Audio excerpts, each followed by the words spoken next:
Bonjour, ça va? Bon, j'espère que vous allez bien. En tout cas, moi ça va impeccable. Bon, cette vidéo, ça va être la première d'une série de vidéos que je vais dédier à l'enseignement biblique, c'est-à-dire le catéchisme. Bon, je vais prendre comme texte de base le catéchisme du pasteur Kagayan. On parlera de ce pasteur dans une autre vidéo. Voilà. En tout cas, je vais essayer de faire les vidéos les plus courtes possibles, hein, voilà, pour ne pas ennuyer personne. Voilà. Bon, alors, quoique c'est un catéchisme qui avait été préparé pour les enfants, ça n'empêche que s'il y a des grandes personnes qui veulent regarder les vidéos et profiter de ce cours biblique, ben allez-y. Hein. Voilà, vous êtes les bienvenus. Voilà. Donc nous allons commencer avec la première leçon qui s'appelle Dieu se fait connaître aux hommes. Bon, voici donc le texte que nous allons suivre. Hein. Voilà. Vous pouvez le trouver dans Ressources chrétiennes. Je vais mettre le lien de ce PDF dans les commentaires, hein, dans la description de la vidéo. Voilà, comme ça vous allez pouvoir le télécharger directement. Voilà. Il y aura aussi d'autres liens que je vais vous montrer à fur et à mesure donc de cette vidéo. Voilà.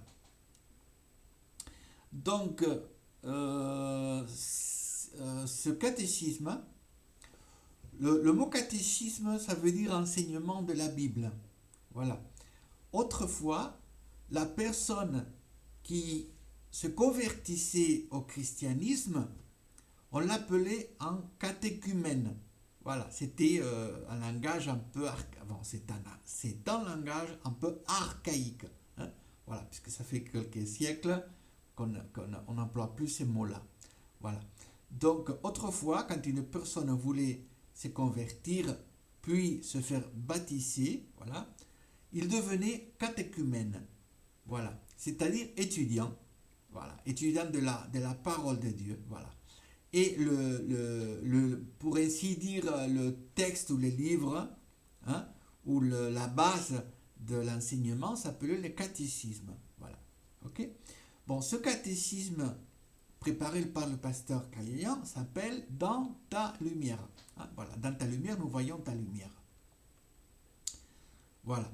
Manuel d'enseignement catéchétique pour les enfants. Ça n'empêche pas, hein, si les grandes personnes veulent suivre ce cours. Pas de problème, hein, autant en profiter. Voilà, donc il y a toutes les matières qu'on va voir petit à petit. Donc chaque semaine, on va essayer de finir, hein, de finir une leçon. Voilà. Alors ici, vous allez lire l'importance de l'enseignement catéchétique, hein, voilà, de l'enseignement biblique, pourquoi il est important de cet enseignement. Voilà. Aujourd'hui, on se retrouve dans les églises avec des gens qui ne savent pas exactement ce qu'ils croient. Hein. Ils disent je crois à quelque chose, mais ils ne savent pas exactement quoi. Hein. Voilà, c'est pour ça l'importance de l'enseignement biblique, ce que nous croyons. Voilà, c'est très important. Ce catéchisme fait partie donc des textes qui sont proposés par la communauté protestante, hein, puisque nous sommes une communauté protestante, c'est-à-dire une communauté qui s'appelle la communauté réformée, ou les églises réformées. Hein, voilà. Donc, vous allez lire chez vous tranquillement donc, ce document. Hein, voilà. Et puis, nous allons attaquer directement, voilà, la première leçon qui s'appelle Dieu se fait connaître aux hommes. Hein? Voilà. Alors, je vais donc parler à des gens que, soi-disant, ne connaissent rien à la Bible. Hein? Voilà. Donc, on commence vraiment de zéro. Hein? Voilà. Alors, nous avons là un texte. D'accord? Acte. Et nous avons un chapitre, le chapitre 8, et une série de versets. Le verset 26 au verset 39. Ok? Alors, une petite explication, tout en voulant ne pas trop faire donc une longue vidéo. Hein? Je vais essayer de faire toujours des vidéos assez courtes. Hein? Voilà. Alors, la Bible, elle se divise en deux grandes parties. Hein? La première partie, on l'appelle l'Ancien Testament, et il se compose de 39 livres. Et la deuxième partie de la Bible s'appelle le Nouveau Testament. Il est composé de 27 livres. Voilà. Alors, nous avons premièrement les 4 évangiles, Matthieu, Marc, Luc et Jean. Et ensuite, nous avons le livre des actes. C'est-à-dire, c'est un récit, si vous voulez, des choses qui se sont passées, hein, avec les apôtres. Voilà, donc il y a des prodiges, des miracles, les voyages des Paul, il y a plein de choses à découvrir dans ce livre. Voilà. Alors, petite explication aussi pour ce qui concerne les chapitres et les versets. Bon. Alors, la Bible a été écrite en deux langues. Hein? La première partie de la Bible a été écrite dans la langue hébraïque. Voilà. En hébreu, comme dit. Hein? Voilà, ça s'appelle l'hébreu. Et la deuxième partie de la Bible, ça a été écrit, écrite en grec, langue grecque. Hein? Voilà. Donc, je vais vous montrer un exemple de comment étaient les livres, pour ainsi dire, entre guillemets, hein, les livres anciens, ok? J'ai dit entre guillemets parce que ce n'étaient pas exactement des livres, comme on les connaît aujourd'hui. Il faut savoir que écrire dans les temps anciens était très coûteux, très difficile. Voilà. Par exemple, dans du temps de l'Ancien Testament, pour écrire, on prenait la peau d'un animal. Hein?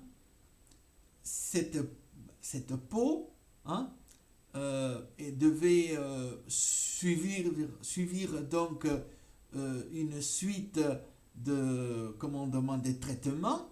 Voilà. Il fallait traiter la peau pour pouvoir écrire dessus. On appelait cela un parchemin. Voilà. Les parchemins étaient très coûteux à produire. Hein? Voilà.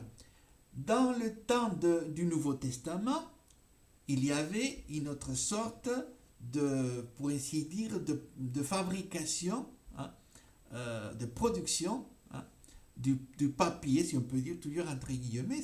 C'est pas le papier qu'on connaît aujourd'hui. Hein. Voilà. Alors, on appelait à l'époque cela, c'était les papyrus. Voilà, les papyrus. C'était une sorte de plante aquatique qu'on traitait évidemment. On prenait les fibres, voilà, et il y avait une sorte de production, voilà, et on faisait une sorte de feuille dans laquelle on écrivait dessus, voilà. Donc c'était pas le papier d'aujourd'hui, mais c'était quand même un support pour pouvoir y écrire. Voilà. Alors, on va voir un peu les deux. Et vous allez voir, vous allez constater quelque chose. À l'époque, que ce soit par exemple dans l'Ancien Testament ou dans le Nouveau Testament, il n'y avait pas ni les chapitres, la division en chapitres, ni la division en versets. La division en chapitres et en versets, c'est quelque chose que nous avons mis après. Pourquoi? Parce que si on voulait trouver vite fait un texte, voilà, c'était mieux de diviser le texte en chapitres et les chapitres en versets. Hein? Voilà. Mais je vais vous montrer comment c'était, par exemple, un rouleau de l'Ancien Testament. On va voir ça. Bon, voilà. Donc, ceci, c'est le rouleau du livre du prophète Ésaïe. Hein? Voilà. Il a été rédigé il y a plus de 2000 ans, hein, celui-là. Il a été trouvé au Qumran. Hein, voilà. Donc les fameux manuscrits du Qumran. Donc c'est le manuscrit du livre de Saï. Alors, bon, je vais me retirer un peu, comme ça vous allez le voir. Voilà, donc on va essayer de faire ceci beaucoup plus grand, donc pour pouvoir regarder.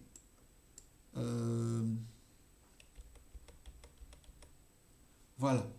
Alors déjà, la lecture se fait de droite à gauche. Voilà. Ici, il n'y a pas de... Les numéros de versets ou de chapitres, ça n'existe pas. Voilà, c'était comme ça. Donc ça, c'est le texte original. OK? Voilà. OK. Et là, là, c'est un exemple, c'est un exemplaire, on va dire, ok, c'est de l'évangile de Luc, voilà. Et donc, comme vous voyez, toutes les lettres sont collées les unes aux autres. Il y a même pas une séparation, il n'y a rien. Pourquoi? Eh bien, pour faire justement l'économie d'espace. Hein, voilà. Les parchemins et les papyrus, c'était très coûteux à produire, donc il fallait faire économie d'espace. Donc voilà, c'est pour cela qu'après on a mis la division en chapitres et en versets. Voilà, on continue.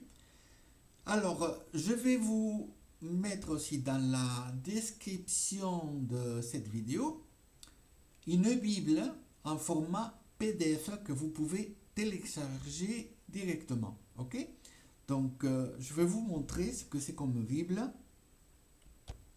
Bon, nous sommes donc dans la Bible Louis II 1910 en format PDF. Vous allez la voir donc dans la description de cette vidéo. Ok, donc nous avons ici dans cet onglet l'Ancien Testament et en bas le Nouveau Testament. Donc, pour lire le livre des Actes, chapitre 8, donc on va chercher donc chapitre 8, ok, et voilà, il est là, chapitre 8.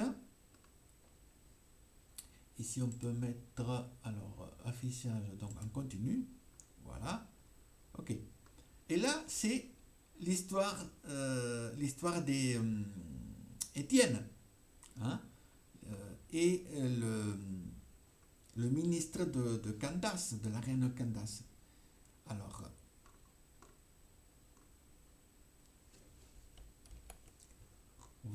donc, la lecture va commencer, je vais mettre là. Ça, voilà. Alors, à partir du verset 26 hein, jusqu'au verset 39.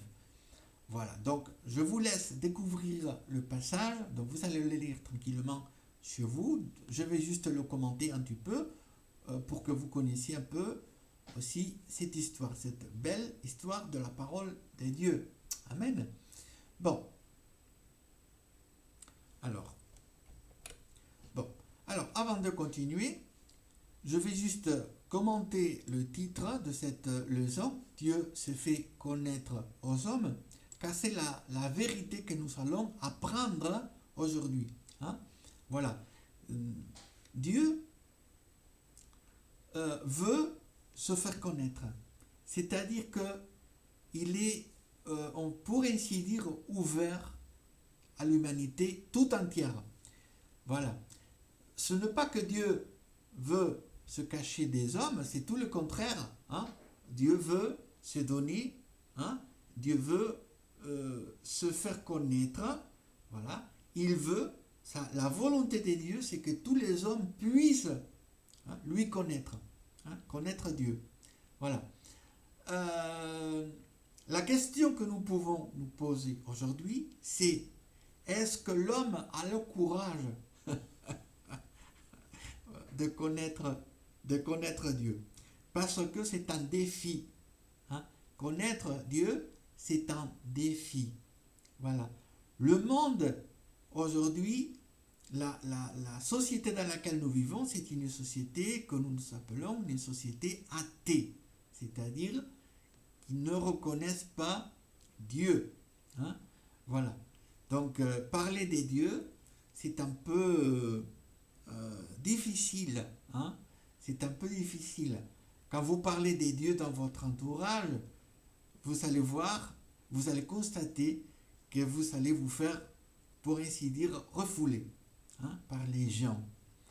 Bon, une fois que nous avons donc vu notre texte, nous avons déjà lu le texte, on va commenter un petit peu ce texte, cette histoire biblique. Donc, je vais lire et commenter en même temps.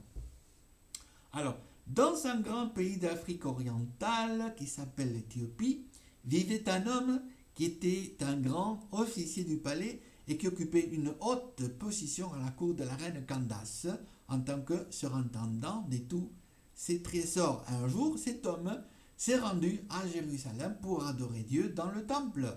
Durant son voyage de retour, il a traversé une région désertique aride et sèche. Pendant qu'il faisait reposer ses chevaux, il s'est mis à lire la Bible en voix haute. Il y avait un homme qui s'appelait Philippe et qui était l'un des 7 diacres de l'église de Jérusalem. L'Esprit de Dieu a averti Philippe de la présence de l'Éthiopien et il a donné l'ordre à Philippe de se rendre auprès de lui. Philippe s'est donc dirigé vers cet homme en s'approchant de son attelage. Il a entendu l'officier de la reine qui lisait un passage bien connu du livre du prophète Ésaïe dans l'Ancien Testament. Ce texte parlait des souffrances de Jésus-Christ. L'officier éthiopien ne s'était pas rendu compte de la présence de Philippe. Alors, il a été surpris lorsque Philippe lui a posé une question. Comprends-tu Comprends-tu ce que tu lis? Comprends-tu ce que tu lis? Voilà. Alors, c'est pour cela que nous allons étudier la parole de Dieu. Si on vous dit, pourquoi est-ce que vous étudiez la parole de Dieu? Eh bien, c'est pour comprendre. Voilà. On ne peut pas comprendre une matière quelconque sans faire des études. Voilà, c'est comme ça. Et quand on veut comprendre Dieu, quand on veut comprendre même l'homme, nous, quand on veut comprendre beaucoup de choses, quand on a beaucoup de questions à se poser, il est bon de regarder la Bible, d'étudier la Bible. Voilà. Et voilà pourquoi on étudie la Bible. Parce qu'on ne comprend pas. On ne comprend pas tout. Moi, je continue à étudier la Bible. J'ai commencé à étudier la Bible à l'âge de... J'avais environ 12 ans. Voilà, 12 ans. Quand j'ai commencé à étudier la Bible, j'allais déjà à 14 ans, j'allais de manière régulière à l'église protestante. Voilà. Et puis, je me suis fait baptiser à l'âge de 17 ans. Et j'ai commencé mon ministère à l'âge de 18 ans. Donc, un an plus tard, j'étais déjà en train de prêcher la parole de Dieu. Voilà. Alors, l'homme a répondu qu'il ne savait pas de qui parlait le vieux prophète et qu'il ne saurait pas si personne ne lui expliquait. Voilà, c'est pour cela que nous avons besoin donc de quelqu'un qui nous aide à comprendre la parole de Dieu. Alors, il a alors invité Philippe à monter à ses côtés dans son char pendant que les chevaux se remettaient à trotter. Philippe a commencé à lui expliquer qui était Jésus. Voilà. Donc, nous avons besoin de savoir qui est Jésus. Si vous demandez autour de vous sur la personne de Jésus, vous vous dites, bon, c'est un personnage historique, c'est quelqu'un qui est venu pour donner sa vie pour nous, et d'autres même vont dire qu'il n'a jamais existé. Voilà. Des opinions, il y a à tous les goûts, hein. Voilà. Mais ce que nous pouvons constater même par l'histoire, hein, sans avoir recours à la religion ou au livre de la Bible, voilà, l'histoire atteste que Jésus est un personnage vrai, qu'il a vraiment existé. Hein, voilà. Donc, nous avons besoin de connaître Jésus. Mais plus important que connaître Jésus, c'est-à-dire savoir qui est Jésus, il est important, le plus important, c'est d'avoir une relation avec Jésus. Voilà, une relation, c'est-à-dire être près de Jésus.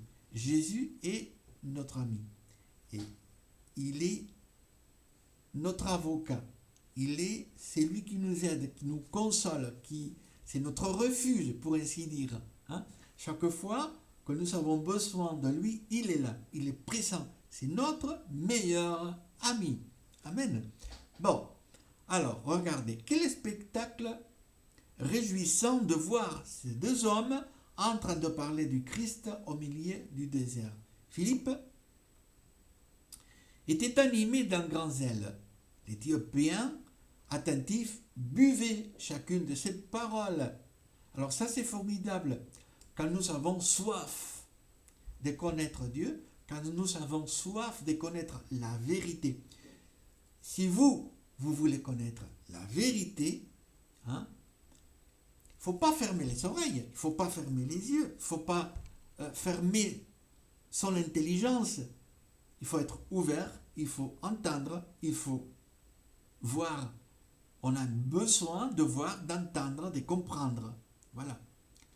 Quand on refuse, parce qu'il y a beaucoup de gens qui refusent l'évangile, qui refusent de croire, hein, ils font l'oreille sourde. Ils font comme s'ils ne voyaient pas la vérité, alors que la vérité est en face. Voilà.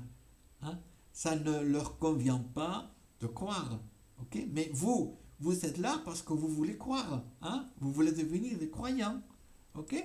Donc, il a cru tout ce qu'il a entendu de la bouche de l'évangéliste Philippe, car Dieu a permis que cet homme éthiopien se convertisse à Jésus-Christ.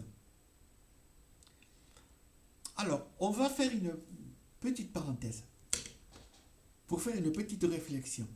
Cet homme-là avait le rouleau, hein, comme on a vu tout à l'heure sur Google, hein, on a vu le fameux rouleau du prophète Isaïe. Alors, cet homme-là,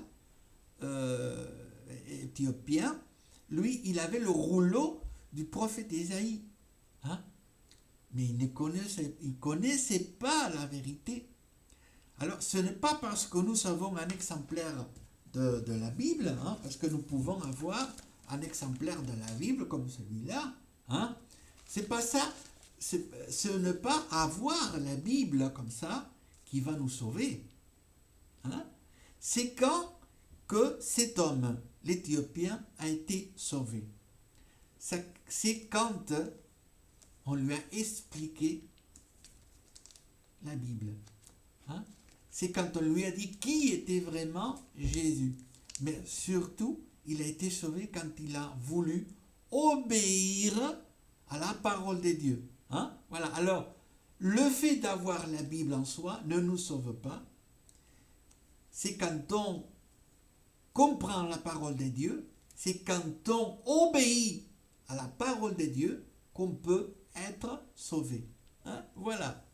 Ok. Donc, alors regardons de plus près encore cela. Peu après, ils sont arrivés à un point d'eau et l'officier éthiopien a exprimé le désir d'être baptisé. Hein? Il voulait obéir à la parole puisque Jésus a dit de faire baptiser les nouveaux convertis. Hein? Voyez? Donc il a voulu obéir à la parole de Dieu, la parole de Jésus, au commandement de Jésus de se faire baptiser. Hein? Le baptême, c'est quoi? Le baptême représente la repentance. On se repentit, hein, de sa vie passée, de ses péchés, de ses désobéissances, hein, de sa misère. Hein. On se repent et on veut devenir une nouvelle personne, une nouvelle créature. Hein. C'est ça la nouvelle naissance. Hein. Ça commence par le baptême, la repentance. Voilà. Rien n'empêchait que cet étranger qui était après un croyant reçoive le baptême. Tous les deux sont donc descendus du char et Philippe a baptisé le premier converti éthiopien. Voilà, c'était la première personne éthiopienne convertie à l'évangile. Amen. Gloire à Dieu. Voilà. Depuis, ça n'a pas arrêté. Hein. Voilà. Et encore aujourd'hui, les gens viennent à la repentance et demandent le baptême. Voilà. Donc le premier converti éthiopien dont nous parle le Nouveau Testament. Ensuite, l'officier a poursuivi son chemin vers son pays, tout heureux d'avoir cru en l'évangile du salut. Alors, évangile, qu'est-ce que c'est le mot évangile? Le mot évangile, bon, c'est un mot français évidemment, mais ça vient d'un autre mot, un mot grec. Le mot grec évangélion. Et le mot évangélion veut dire en français bonne nouvelle. Voilà tout. Le mot évangile, c'est traduit en français, hein, de manière plus directe, si vous voulez, par bonne nouvelle. Et c'est quoi cette bonne nouvelle? La bonne nouvelle, c'est que on comprend une vérité. Nous sommes perdus. Nous sommes des pécheurs. Nous avons besoin de la grâce de Dieu. Voilà. La parole de Dieu nous dit que à cause de nos péchés, nous sommes, pour ainsi dire, bannis, hein, de la grâce de Dieu. Hein. Voilà. Nous avons péché et nous sommes en dehors de la grâce de Dieu. Mais la bonne nouvelle, c'est que Jésus-Christ est venu par amour pour nous. L'évangile de Saint Jean, dans le chapitre 3 et verset 16, il nous dit « Dieu a tant aimé le monde qu'il a donné son Fils unique, afin que quiconque croit en lui ne périsse point, mais qu'il ait la vie éternelle. » Jean chapitre 3, verset 16. C'est ça la bonne nouvelle. C'est ça le mot évangile. Amen. Voilà, l'évangile du salut. Nous ne savons pas de quelle manière il avait entendu parler des dieux ou comment il en était venu à croire au Dieu de l'Ancien Testament. Est-ce que quelqu'un lui en avait parlé? Peut-être. Voilà. Quoi qu'il en soit, nous le voyons ici avec un exemplaire de l'Ancien Testament. Bon, c'était le rouleau, hein, du prophète Isaïe. À cette époque, sur seul l'Ancien Testament, puisque le Nouveau Testament n'était pas encore écrit. Hein, voilà. Et c'est un peu plus tard qu'il va commencer à être écrit les évangiles, puis les actes, puis aussi les épîtres de Paul, de Pierre, etc. La première partie de la Bible avait été rédigée et était en circulation parmi les croyants juifs et étrangers attirés par la religion d'Israël. Donc à cette époque, il y avait le judaïsme. Hein, voilà. Le judaïsme, on en parlera hein, petit à petit, mais on ne va pas, comme on dit, il ne faut pas se mélanger les pinceaux, parce que sinon, on va aller doucement, voilà, tout en essayant de ne pas faire cette vidéo trop longue. Voilà. Je voudrais que cette vidéo reste assez courte, quoique, on va voir déjà. Regardez, une demi-heure. Bon, je vais essayer de faire en 5 minutes. Voilà. Hein, voilà. Alors, si quelqu'un ne possède pas un exemplaire de la Bible, peut-il quand même savoir que Dieu existe? C'est une question. Là, voilà. Alors, la réponse est oui, mais en partie. Alors, Dieu existe, on peut le savoir. C'est par la nature. Hein? La nature nous dit que Dieu existe. Alors, je vais vous laisser une super vidéo. Voilà. Je vais vous montrer en une seconde qu'est-ce que c'est comme vidéo. Je vais mettre le lien de cette vidéo dans la description aussi. Voilà, comme ça vous allez tout avoir. Voilà, alors cette vidéo s'appelle Les darwinistes au pied du mur. Voilà, c'est une vidéo scientifique, et strictement scientifique. Voilà, qui démontre avec la science que il y a un créateur, il y a quelqu'un qui a tout conçu. Voilà, je vous invite vivement à regarder cette vidéo. C'est un défi que je vous lance, hein, voilà, parce que ça va vous aider à croire davantage. Voilà, ce n'est pas des pasteurs qui parlent là, c'est des scientifiques. Hein, voilà. Donc, je vais vous laisser la description de cette, le lien de cette vidéo dans la description. Voilà. Bon, vous m'excusez si cette vidéo se fait un peu plus longue que voilà, qu'est prévu. Mais vous pouvez en tout moment arrêter la vidéo et continuer un peu plus tard. Hein, pas de problème. Voilà. Donc, on va continuer. Alors, pensez aux fleurs toutes simples qui les a faites.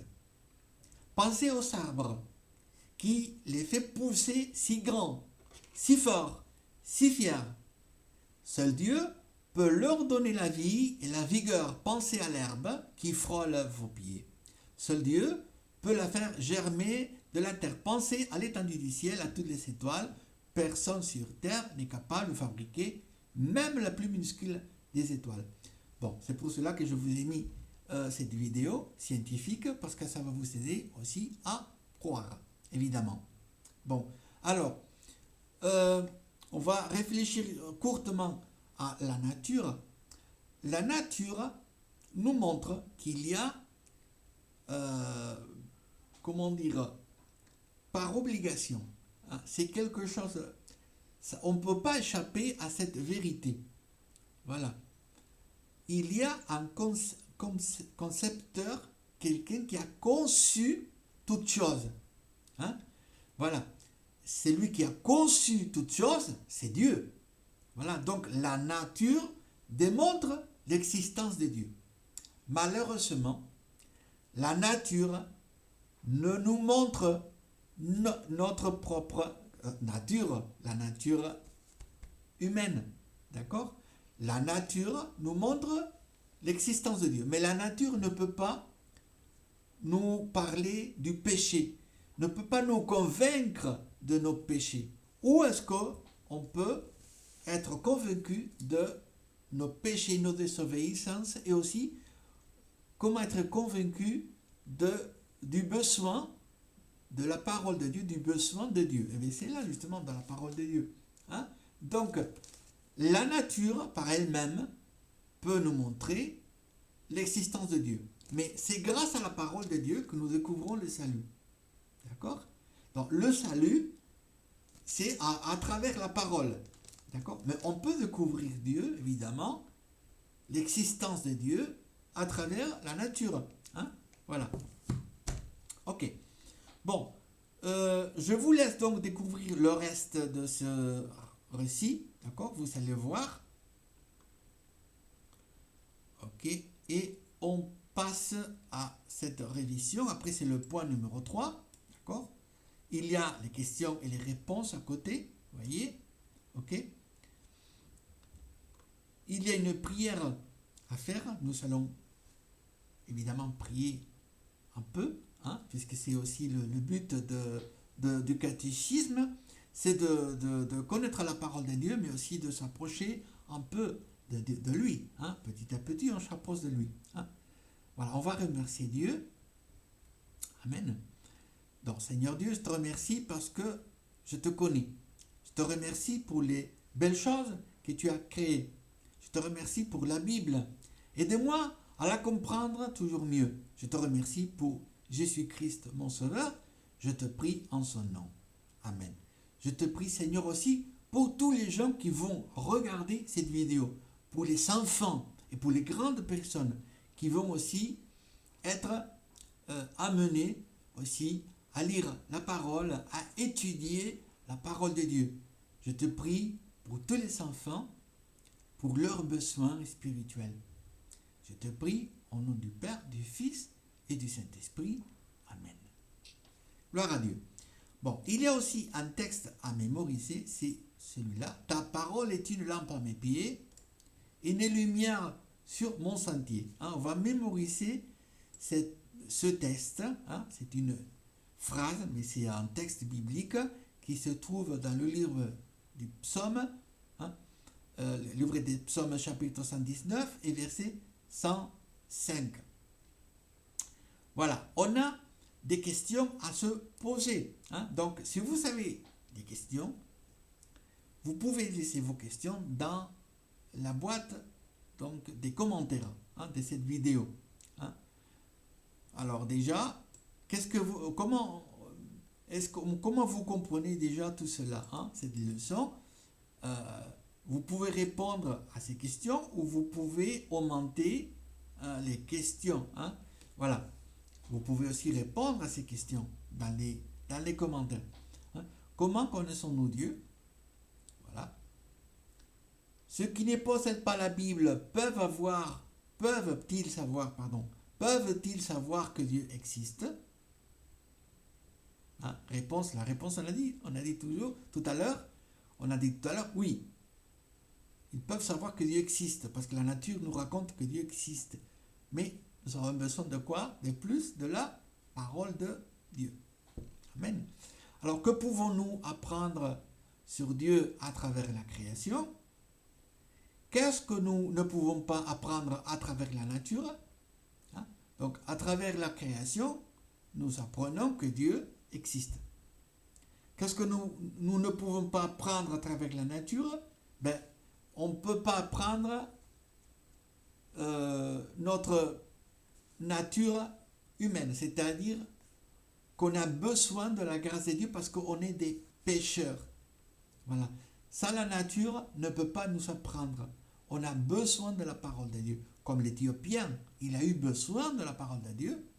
Il s'est repenti, il a demandé lui les eaux du baptême. Hein? Voilà. Alors, combien y a-t-il de livres dans l'Ancien Testament et dans le Nouveau Testament? Voilà, donc c'est des questions. Hein? Vous allez répondre. Hein? Quelle histoire l'Éthiopien lisait-il dans la Bible? Pourquoi cette histoire est-elle si importante? Voilà. Et on peut aussi discuter sur des questions comme cela.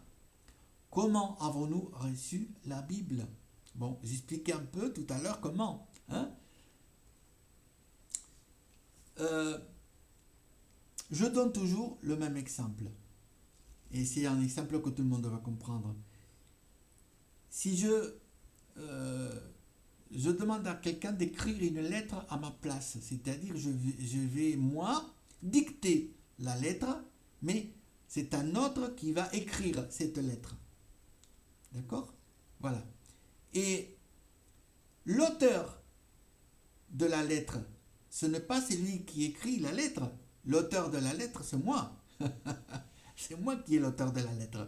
Ce n'est pas la personne qui écrit. Et bien la Bible, c'est la même chose. Dieu a dicté, hein, entre guillemets, hein, pas exactement, mais on va dire qu'il a dicté la Bible aux hommes. Les hommes ont écrit à leur façon aussi. Hein, voilà, à leur façon parce que on a aussi une limite par rapport à notre compréhension des choses. Vous voyez? Voilà. Bon, on en parlera de cela un autre jour. Ok. Et donc, c'est comme ça que la Bible est petit à petit apparue parmi nous. Hein? Livre après livre. Voilà. Les livres se sont succédés, ont été écrits une première fois, puis après ont été copiés, évidemment, puisque au bout de quelques siècles, les livres disparaissent, quoi. Hein, voilà. Quoique, le livre qu'on a vu, enfin le rouleau qu'on a vu tout à l'heure, le rouleau de Esaïe, il a plus de 2000 ans, il est encore en vie. Hein, voilà. Quoiqu'il est un peu endommagé, mais il est encore en vie. Hein, vous voyez? Ok. Alors, en quoi le fait d'avoir une Bible à la maison et de vivre dans une famille... Ah pardon, je saute une question, alors celui-là. En quoi la Bible est-elle différente des autres livres? Hein? Vous pouvez aussi répondre. Qu'est-ce que la Bible, en quoi la Bible est différente? Hein?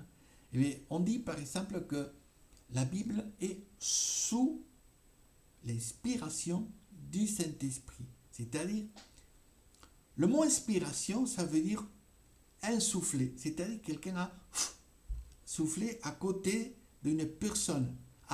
On dit inspirer. Hein, à inspirer. Le mot inspirer, ça veut dire réellement respirer à l'intérieur. Hein, voilà, c'est comme si je fais comme ça, je respire. Hein, je respire quelque chose de Dieu, je l'assume en moi, c'est une vérité. Après, moi, je l'écris.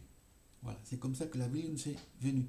Donc la Bible, elle est différente parce qu'elle est sous l'inspiration du Saint-Esprit. En quoi le fait d'avoir une Bible à la maison et de vivre dans une famille qui connaît Dieu est-il un privilège? C'est à vous de répondre. Hein? Voilà. Comment la Bible peut-elle devenir une lampe à nos pieds et une lumière sur notre sentier? Voilà. On a dit que c'était notre texte à mémoriser, celui-là. Ta parole est une lampe à mes pieds et une lumière à mon sentier. Hein? On comprend que en dehors de la parole de Dieu, tout est ténèbres. Voilà, nous vivons dans un monde ténébreux. Hein? Les gens ne veulent pas connaître Dieu. Ils veulent plutôt les ténèbres que la lumière. Alors, la Bible devient une lumière pour nous quand on la lit chaque jour, quotidiennement, régulièrement. Hein? On lit, on relit la parole de Dieu, on étudie la parole de Dieu. Voilà. On apprend de la parole de Dieu et c'est une véritable lumière pour éclairer notre vie. Quand on est face à certaines situations, c'est la parole de Dieu qui va nous conseiller. C'est la parole de Dieu qui va nous consoler. C'est la parole de Dieu qui va nous remonter. Voilà. Qui va nous relever. Hein? Parce que la parole de Dieu a le pouvoir de nous relever. Voilà. Parfois, il y a des moments où ça ne va pas. Hein? Il y a des moments où on est dans la joie et dans d'autres moments, c'est un peu le cafard. Hein? Et bien c'est dans ces moments-là où la parole de Dieu agit dans nos vies et nous fait aller de l'avant. Amen. Bon, après, dans le 8e point, une parole pour chaque jour, ça c'est pour la semaine. Hein? C'est les devoirs. Hein? Voilà. Donc chaque jour, vous avez des lectures dans la parole de Dieu. C'est pour cela que je vous ai laissé une Bible en format PDF que vous pouvez télécharger. Voilà tout donc pour la leçon de ce catéchisme d'aujourd'hui, pour cette leçon. J'espère que cela vous a plu et on va continuer petit à petit, donc semaine après semaine. Que Dieu vous bénisse. Nous prions les uns pour les autres. N'oublie pas. Amen.